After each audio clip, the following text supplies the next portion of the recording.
momentum going into Scotland now? Well, we just start planning on Tuesday. It's just making sure that we, take the lessons out of that game and apply them to the next one. So it's really as simple as trusting our process and making sure that we treat each week as a special one. What are the key focuses for you then for the next game? What do you want to see? We have a pretty strong focus of working through, reviewing our game. So, like I said, nothing will change. We'll do that on Tuesday, Wednesday. Now that'll become the key things for Scotland. But is there anything in particular you're looking for? Yesterday you mentioned things weren't perfect. So what are you wanting to see change or improve?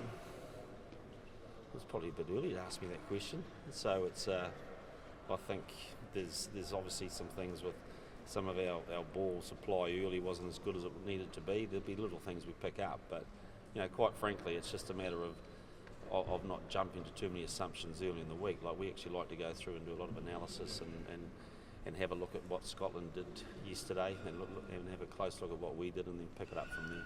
Yeah, I just wondered if there was anything off the bat. I think I've answered that, yeah, thanks. How are the bodies after that? Any niggles, injuries they picked up? No, we got through really well, which is pleasing, and so it was a bit different from last week where it was a bit of a hospital ward, but no, we came through that well. There are a couple of squad updates though.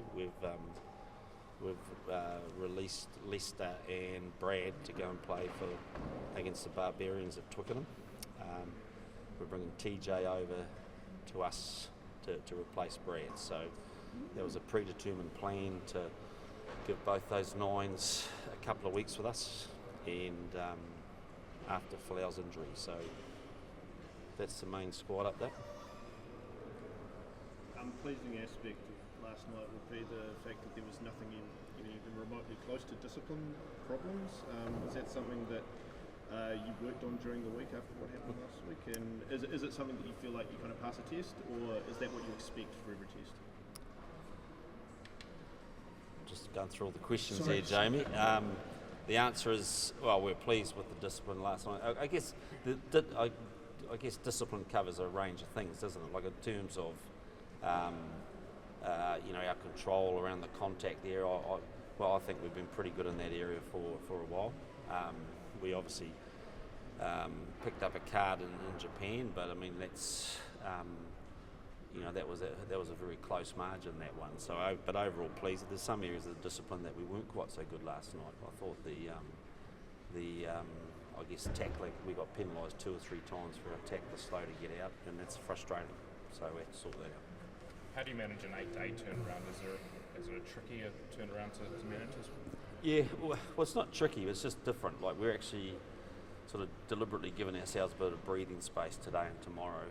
And, we travel today, we go up to Edinburgh and have the day off, so hence, we're not sort of talking too much about what next week looks like until probably tomorrow night. But clearly it's a chance at this time of year. We've got to make sure we use it well, because the following week's a 6-day turnaround, so we've just got to balance that out. Yeah, how much of a balancing act is that, knowing you've got that turnaround to come? Yeah, no, it is, and it's one thing you've got to be careful on 8-day turnarounds is playing the game too early.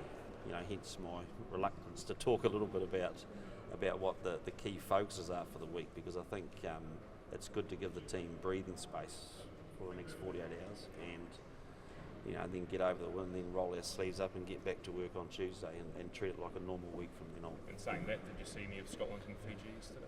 Yeah, I saw a little bit, saw a few highlights, but I'll be watching a bit of that today. But that historic. I mean, Fiji's a pretty tough physical team, but again, that's Scotland will be pleased with that, and I'll be disappointed with losing to Aussie with that, missing that last kick. But they've had a pretty good start to the Autumn program. You got Roger and Braden back in camp. Yep. What did you make of their performance for Wicks 15? Yeah, pretty good. It was a different game to probably what we expected. We expected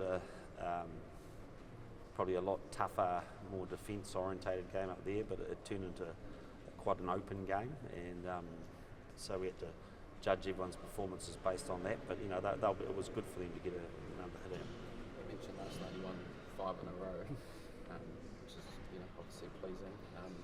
If you look at your best performances this Ellis Park and Eden Park and Hamilton, they probably haven't been backed up by that same level of performance. How nice would it be to do that next week, and how do you go about doing that? Well, we're always searching for that, you know, and it's and I think it's about not trying to copy and paste anything. It's about trying to just look at, you know, the build up for each test is different conditions, different opposition, and different pressure points, and so. You know, the danger is when you try to copy and paste a formula, like we can't just use this week's formula for next week. We just got to make sure that we rebuild from zero on Tuesday and just go back and say, okay, well, what's this week about? And then just hoe into it and find real meaning in the preparation. So that's our goal. And, you know, you don't always, sometimes we judge great performances by scorelines, but also great performances can come just by solving problems on park, and that's what I think we're getting a little bit better at. You mentioned you haven't been to, a lot of the players haven't been to Scotland for a long time. Is there anything you do to delve into what it means to play in Scotland, what it's like there, the history of Murrayfield, those sorts of things? Yeah, a little bit of that. Wear an extra layer of clothing. There's little things you've got to do individually to prepare up there, but no, it's every ground and historical ground, you know, has a lot of history to it, and this team's enjoying catching up with a lot of its history and learning about that, particularly when you've got a lot of players who, you know, it's kind of new. The Northern Hemisphere is not sort of a regular for them as it used to be, so we're getting back into that pattern, but it's important that we embrace that historical side of it. Your wings and centres only got about 5,000 touches between them yesterday. Is that, are you expecting them to get more involved, or is that just the nature of the game, how they're involved? Oh, nature of the conditions. Last night, you know, it was very slippery. It's, I think it would have been better conditions to play in if the roof was open, quite frankly. It wouldn't have been better for the spectators, but I think the condensation and the atmosphere just made it an extremely slippery game. So I'm actually I quite like that stat, to be fair, in that sort of game, because you actually want sometimes we overplay in those conditions because we just want to play, and kind of like the patience. What was your assessment of Geordie at 12 last night? Yeah, pretty good. Can you elaborate on that a little? Seems all I talk about is Geordie Barrett, but he played well again. He backed up a good performance at Eden Park with a solid one, but it was a different game. It was a game where, you know, I think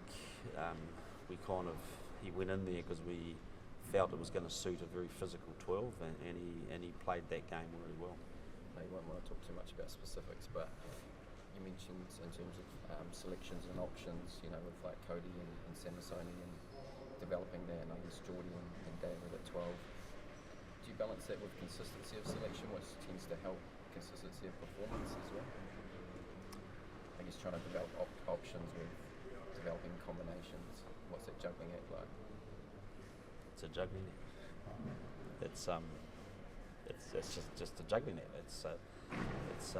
At what stage do you put all your eggs in one basket, and what stage do you build depth? And it's I guess that's the art of selection.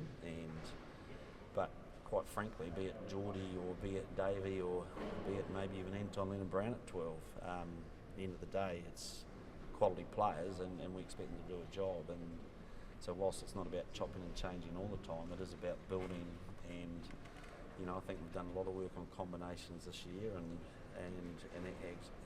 adding a few other options up our sleeve is going to be good for us. Yeah, I know you mentioned All Blacks 15 squad changes. Just to confirm, does that mean Braden and Roger are back for the All Blacks? Yeah, they came back yesterday morning, so they've returned. They'll be with us now.